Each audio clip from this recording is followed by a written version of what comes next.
All right, hey guys. So, push-up positioning and prep work for Murph. As we all know, there's like 200 push-ups in Murph, and usually that's a sticking point for most of us.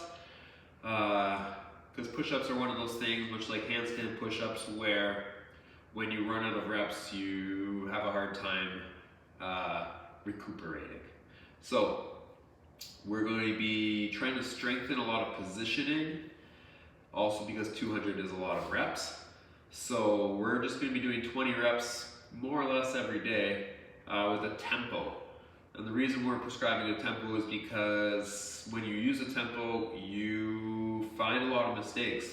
So going slow is a good way to develop stability and motor control and strength so that you can stay safe and you can start to find where those weaknesses are and where your positioning lacks. So I'll go over a couple of good reps here. And my prescription is 20 reps of 20 reps with a tempo. If you can't do 20 unbroken reps, that's okay. Very few of us are going to be able to do that at the start. Just break it up into whatever sets you need to do, but more important than anything is to maintain the tempo and to maintain your positioning. And so I'll go over a couple of scaling options as well. But more or less what we're looking for, I like to have a nice wide grip on the floor.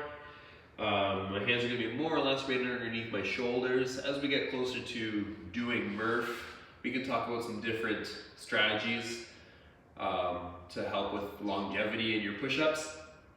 But for now, we're just going to be trying to practice our more or less a perfect push-up. So no pressure on me to make this look good. So anyways, hands are shoulder width apart. We're kind of gripping the floor, so it's not just through the palm, it's not just on your tips of your fingers. We're going to be in a nice plank position. My feet are about hip width apart, so I'm not sprawled out. Hands are underneath my shoulders, so they're not way forward. And as I descend, I'm trying to keep my elbows within about 45 degrees of my body, okay? So they're not way out here. That just kind of puts us in a little bit of internal rotation, which can be unsafe over reps on reps on reps on the shoulder, okay? And so as you'll see in the notes, I don't want you guys resting in the bottom. So we're gonna get set up. We're in a nice plank. We're taking our time on the way down. In the bottom, our thighs and our chest should touch.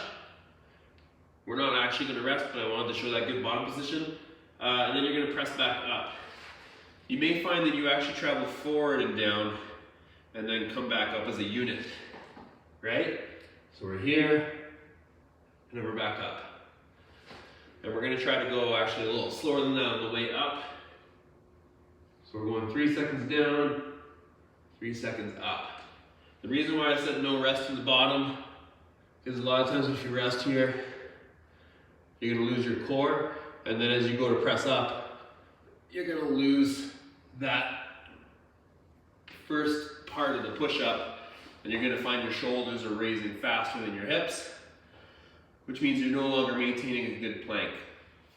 So from your ankles to your shoulders should just be like a plank of wood, moving up and down as you do your push-ups. We shouldn't see it where it's just the hips or just the shoulders, right? So I know sometimes as we're gaining depth on our push-ups, the desire is to keep the hips up high, not allowing them to come down, and then we're just pressing up through the shoulders.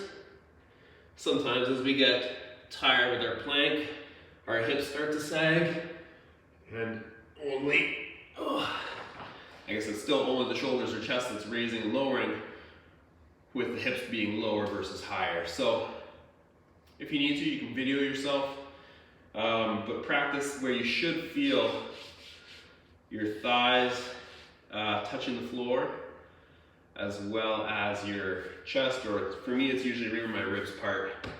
I don't know, maybe I've got a big gut, but whatever it happens to be. So anyways, work through those 20 reps. It doesn't matter if it's super fast or if it's all one set. Just get the reps done. Try to make them look as good as you possibly can. And just try to iron in those reps with good form. And it's going to pay off in the long run as well as for Murph.